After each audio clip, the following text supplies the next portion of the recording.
Bueno, bienvenidos a la clase de hoy. Vamos a ver la Revolución Rusa. Como le señalo ahí en el título, la vamos a dividir en dos partes, ¿sí? En la primera parte, que es la que vamos a ver hoy, vamos a contar el periodo que va desde febrero de 1917 hasta las jornadas de agosto, ¿sí?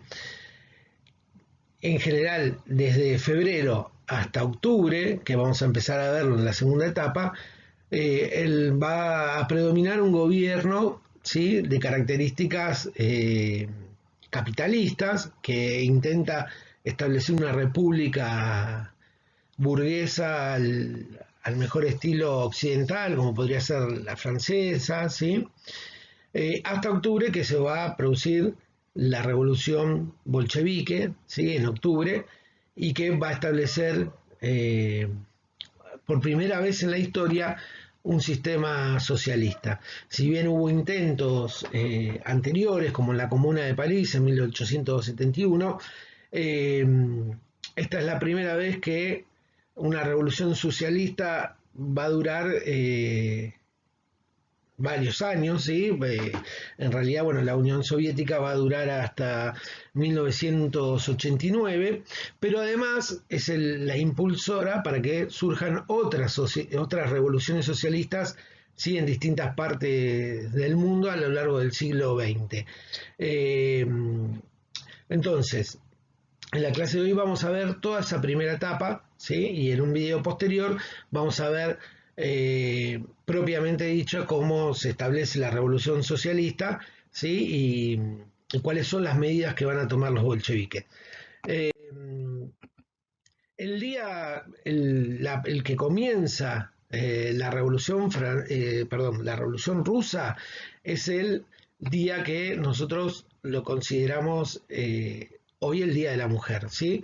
Que en realidad, bueno, acá hay un origen. El Día de la Mujer generalmente se suele decir que es en homenaje a unas mujeres que en una huelga habían protagonizado, bueno, en una huelga se había incendiado y habían fallecido muchas mujeres, y entonces el 8 de marzo, ¿sí?, es el Día de la Mujer en honor a estas mujeres. En realidad no es así. El 8 de marzo o 23 de febrero, en el calendario que tenían de Rusia en ese momento previo a la Revolución Socialista, eh, es el Día de la Mujer precisamente porque las mujeres en Rusia son las que van a, ¿cómo es?, a protagonizar este episodio, es decir, son el puntapié de la Revolución Rusa, son las mujeres. ¿Sí? Y en 1821, es decir, perdón, 1921, 4 años después de la revolución, precisamente en Rusia se va a establecer que el Día de la Mujer, en la Unión Soviética ya para ese momento, se va a establecer que el Día de la Mujer va a ser el 8 de marzo en conmemoración a este accionar que empiezan las mujeres, ¿sí? Las mujeres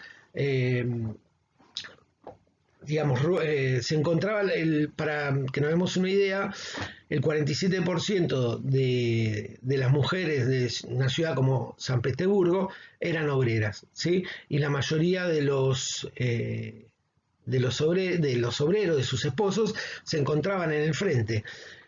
No solo las mujeres tenían que someterse a, digamos, grandes jornadas laborales, sino que también tenían que hacer grandes colas para poder adquirir pan, ¿sí?, para poder llevar alimento a su familia, y entonces, digamos, eso hizo que en gran parte, ¿sí?, fueran las que van a iniciar las protestas. De hecho, eh, ellas van por distintos barrios y pidiéndole a los trabajadores que se sumen a la huelga. Y muchos trabajadores, incluso algunos bolcheviques, de los que eran para ese momento la parte más radicalizada, más consciente de la clase obrera, le recomendaban que no vayan a la huelga.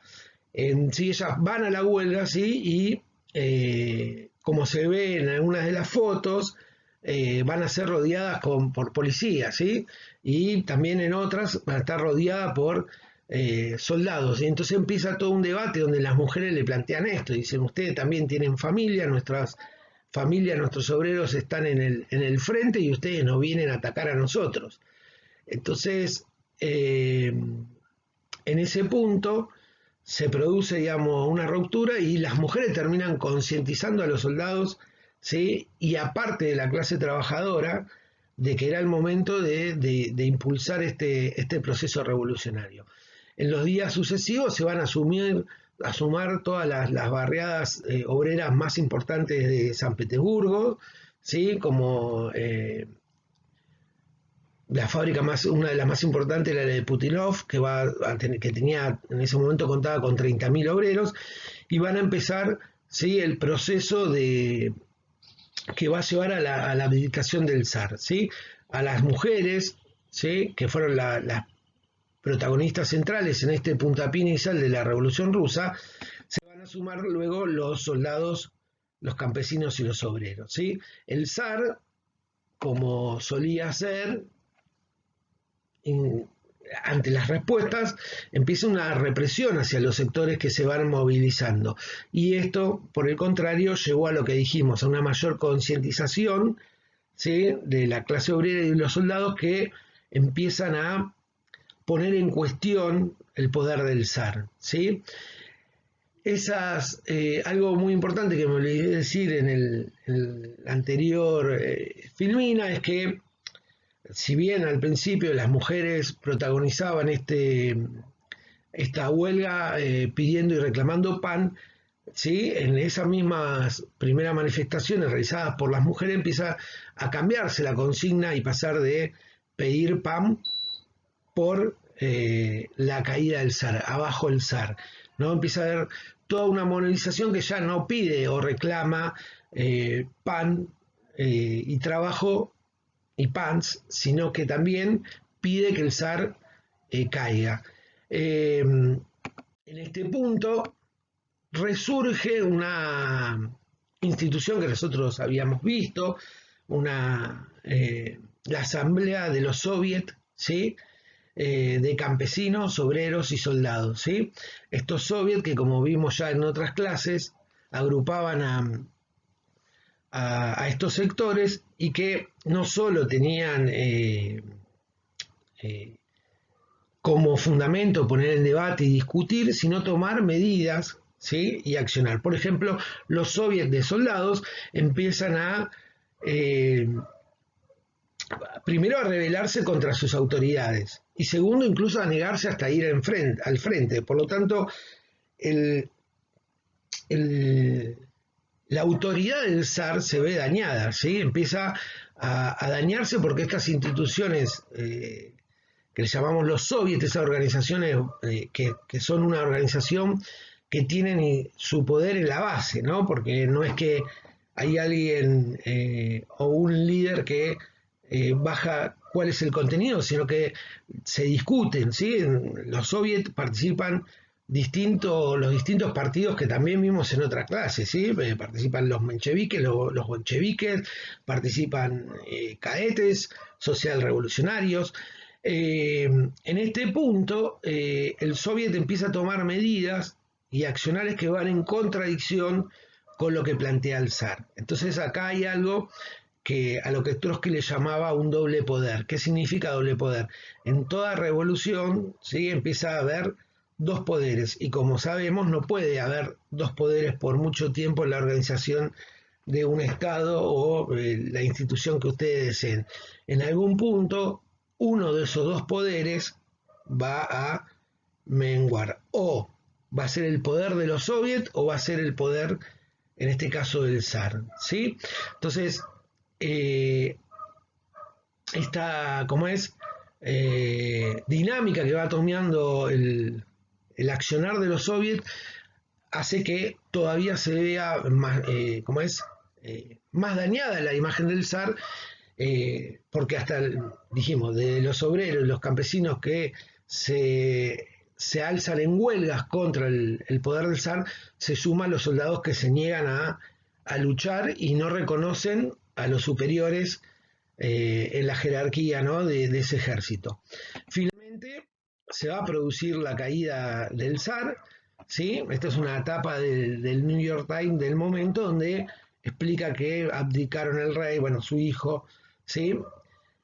Y va a establecerse eso que le vamos a llamar un gobierno provisional, ¿sí? Un gobierno provisional que, vuelvo a repetir, tiene índoles o características de un gobierno o de una república burguesa al estilo francesa o de Estados Unidos, y que intenta entonces, o que va a intentar en un principio establecer un sistema capitalista, ¿sí? Es decir, va a haber o se va a intentar, por decirlo de alguna manera, eh, llevar adelante la consolidación de un Estado capitalista en Rusia. El primer gobierno provisional va a estar liderado por un príncipe, como ven, quedó en la familia real, abdicó el rey, pero el que asume es un príncipe que se llama Love, ¿sí? Y que es el que va a estar a cargo de este gobierno. En este gobierno provisional van a participar varios partidos, ¿sí? Entre ellos los mencheviques, los cadetes y los social revolucionarios. Los bolcheviques no van a participar, ya vamos a ver por qué. En el mes de abril, ¿sí? O sea, con posterior al inicio de la revolución, cuando se permiten que vuelvan los inmigrantes que habían los exiliados por cuestiones políticas, llega al territorio de Rusia Lenin, ¿sí?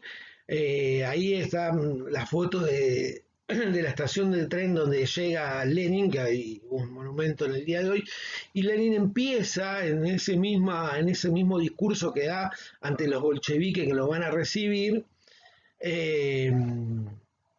un mensaje, ¿no? Y ese mensaje después se va a ir traduciendo en otros escritos y va a conformar lo que él le va a llamar las tesis de abril.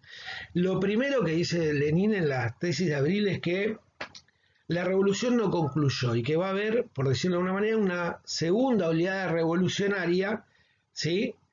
Que a diferencia de esta primera, que eliminó al zar y que está conducida por la burguesía, en esa segunda etapa el poder lo iba a tener el proletariado, ¿sí? Es decir, que él, en cierta manera, dice, bueno, el proceso revolucionario no concluyó acá, sino que va a haber una segunda etapa donde el proletariado va a estar en condiciones de tomar el poder. Para ello, ¿no? Dice Lenin, a los bolcheviques, ¿sí? Ahí también va a haber una disputa, no se van a pensar que llega Lenin y todos los bolcheviques le dicen bienvenido. De hecho, una de las cosas que remarca de Lenin es que los bolcheviques no van a participar del gobierno provisional y ahora lo vamos a explicar. Pero hasta que Lenin llega, muchos bolcheviques estaban dispuestos a participar del gobierno provisional, sobre todo Stalin y Zinoviev, que eran los responsables de la prensa bolchevique en ese momento. Entonces, ¿qué hace Lenin? Dice, no vamos a participar del nuevo gobierno. ¿Por qué? Dice Lenin. Porque el nuevo gobierno no puede, el eje crucial de lo que atraviesa Rusia, de la crisis de Rusia, está marcado por la guerra. Entonces, el gobierno provisional, al ser un gobierno capitalista, no puede irse de la guerra, porque si se va, estaría dejando a otras potencias capitalistas como Francia y como Inglaterra solos en la guerra. Entonces, como es un gobierno de capitalistas y la guerra es una guerra capitalista, ellos no van a poder abandonar la guerra, dice. Y al no abandonar la guerra, se va a profundizar la crisis, y al profundizarse la crisis, dice, el gobierno provisional va a caer. Entonces, nosotros no podemos participar de un gobierno que va hacia la bancarrota, dice Lenin. Entonces, no vamos a participar de ese gobierno. Y lanza una consigna que es crucial, que es todo el poder a los soviets. ¿Qué significa todo el poder a los soviets? Que en esa disyuntiva que yo les hablaba antes del doble poder, Lenin dice, bueno, el poder lo tienen que tener los soviets. Los que tienen que decidir son los soviets y no el gobierno, como es, ni el zarismo ni el gobierno provisional, el soviet.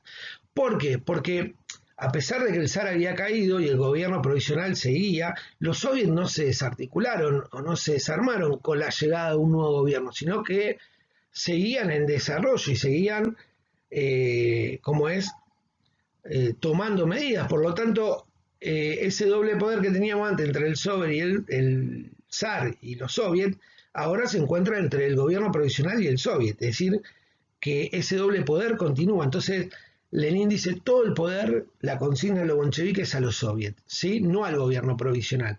Fortalecer el soviet, porque el soviet es una organización de masas donde deciden la mayoría de los trabajadores, los campesinos y los soldados, y no un gobierno impulsado por capitalistas. Y después, bueno, va, igual Lenin, como es, va reactualizando sus intervenciones y una, bueno, consigna que pasa a ser también crucial para los bolcheviques, la paz, tierra y pan. ¿No? Paz para los soldados, tierras para los campesinos y pan para los obreros y para el resto de la sociedad, ¿sí? El eje, uno de los ejes en los que los bolcheviques van a hacer hincapié, y si recordamos lo que vimos en clase anteriores, tiene una coherencia, es que están en contra de la guerra, ¿sí? Porque volvemos a lo mismo, no porque sean pacifistas, sino porque los bolcheviques son socialistas y la guerra es una guerra de capitalistas. Otro acontecimiento que se produce un mes después de que Lenin desarrolla su tesis es la llegada de Trotsky, quien llega también, ¿sí? Y inmediatamente se incorpora al partido bolchevique, ¿sí? Lo que creen que lo que Lenin lo invita a que Trotsky sea parte del partido bolchevique, y no solo del partido bolchevique, sino que ingresa directamente al comité central, es decir, al órgano más importante del partido, y Trotsky acepta porque cree que entre las tesis de Abril y lo que él había pronosticado, no sé si se acuerdan, en una de las primeras clases que vimos de la Revolución de 1905, sobre que la burguesía era una clase débil y que entonces no podía derrotar al zar y los únicos que podían derrotar al zar eran los obreros, ¿no? Y entonces veía que había ahí como que habían llegado a un acuerdo, ¿sí? Entonces finalmente Trotsky se incorpora al partido bolchevique, ¿sí? Va a ser uno de los líderes, como vamos a ver en sucesivas clases, más importantes, ¿sí? Bien, bueno, dos jornadas, 2 meses claves en la vida de la Revolución Rusa y particularmente de los bolcheviques van a ser julio y agosto, ¿sí? Se van a dar dos acontecimientos que van a transformar a este partido, que eran los bolcheviques, que en principio era un partido minoritario con respecto al resto de los partidos, en un partido de masas, ¿sí? Y por el contrario, a los mencheviques que tenían mayor popularidad, o a los social revolucionarios, lo va a transformar en minorías.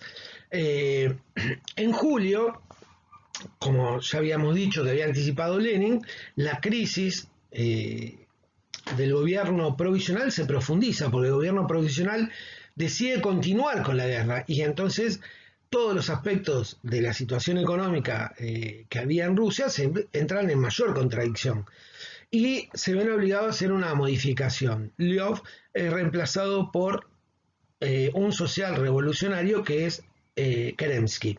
Kerensky, al lado de Lyov, parecería que hay un cambio hacia la izquierda, es decir, lo colocan en el gobierno porque es un hombre muy popular, sobre todo, como dijimos, los socialrevolucionarios son el partido por decirlo de una manera, del campesinado, y entonces creen que es el que puede mediar y el que puede controlar la situación, ¿sí? Pero en ese mismo mes hay un congreso de campesinos en la que Lenin propone a los campesinos poder tomar las tierras de todos los nobles y aristócratas zaristas, ¿sí? Es decir, les dice a los campesinos que es hora de que puedan expropiar, ¿sí? Las tierras del zarismo y poder tener en parte o poder acceder por primera vez en su vida a tierras. Kerensky, que es un representante de la social revolucionaria y de los campesinos, diría, bueno, ¿no? En primera una lógica diría, bueno, sí, avalaría esta posición. Bueno, no la avala, porque lo que Kerensky quiere, como todo el gobierno provisional, es un Estado capitalista. Un Estado capitalista, lo primero que tiene por regla sagrado, digamos, es la propiedad privada. Entonces, en esta consigna y en este juego político, los campesinados empiezan a ver, o parte del campesinado empieza a ver a los bolcheviques también como referencia, porque es lo que son los que en realidad están atendiendo a las necesidades de este campesinado, ¿sí? Entonces ahí los bolcheviques ya empiezan a tener en mayor protagonismo en las ciudades, ni hablar, ¿no? Pero digo, empiezan también a tener una referencia hacia el campesinado. De hecho, los social revolucionarios se van a dividir en un ala derechista que estaría representada por Kerensky y en un ala izquierda que es la que en octubre se va a aliar a los bolcheviques para que finalmente puedan, como es, encabezar la revolución de octubre. Y en agosto se va a dar otro hecho fundamental, que es la sublevación de un general zarista, Kornilov, quien junto a los cosacos y a otros sectores más arraigados en el zarismo, intenta una sublevación para derrotar el gobierno provisional. En ese momento, ¿sí? Empezaba ¿cómo es? Dirige sus tropas a San Petersburgo. Y en San Petersburgo lo que logran frenar, ¿sí?, el avance de Kornilov son los obreros armados junto a los soldados que responden al partido bolchevique, ¿sí? Es decir, acá se da otra contradicción. Uno dice, pero ¿cómo si recién Lenin estaba en contra de Kerensky? Ahora parece que los obreros y soldados salen en defensa de Kerensky. Bueno, salen en defensa de lo que Lenin le llama la revolución. Es decir, ¿qué entiende Lenin? Que si Kornilov, que es un zarista, toma el poder, vuelven los zaristas. Por lo tanto, la revolución se terminó, ¿sí? Pero la consigna que lanza el partido bolchevique es contra el golpe de Kornilov, pero ningún apoyo al gobierno de Kerensky. Es decir, nosotros no apoyamos a Kerensky, apoyamos la revolución. ¿Se entiende lo que quiero decir? Bien, entonces, finalmente esta sublevación encabezada por un general zarista es derrotada por los obreros y por los soldados que defienden San Petersburgo, ¿sí? Y logran vencer a como ese ejército zarista. Entonces, a partir de ahí, San Petersburgo y distintas capitales como Moscú y otras ciudades, los bolcheviques empiezan a ser una organización, pasaron de ser un partido, como dijimos que al principio en febrero era minoritario, pasó a ser un partido de masa, ¿sí? Que en este momento no solo tenía la mayoría, pasó a tener la mayoría en los soviets, sino que además tenía las guarniciones armadas de obreros y de soldados. Es decir, que no solo políticamente, sino militarmente estaba en condiciones de poder tomar el poder, que es lo que vamos a ver en el próximo video, ¿sí? Bueno, y para esta clase les dejo algunas de las actividades que tienen que realizar, que vamos a resolver en el tablón de Classroom. La primera dice, explique cómo comenzó y se desarrollaron las protestas que terminaron con la abdicación del zarismo. Obviamente, recuerden la importancia que tuvieron las mujeres, ¿sí? Que hay que resaltarlo. 2. ¿Qué institución resurgió y qué papel jugó en la revolución? Explique por qué en Rusia se dio una situación de doble poder. Explique las características principales de la tesis de abril elaborada por Lenin. 5. Explique por qué la crisis del gobierno provisional se profundizó y qué postura asumieron los partidos bolchevique, menchevique y social revolucionaria, ¿sí? Y la última, la 6, dice, explique los acontecimientos de julio y de agosto de 1917. Bueno, hasta aquí el primer video sobre la Revolución Rusa. En las próximas clases veremos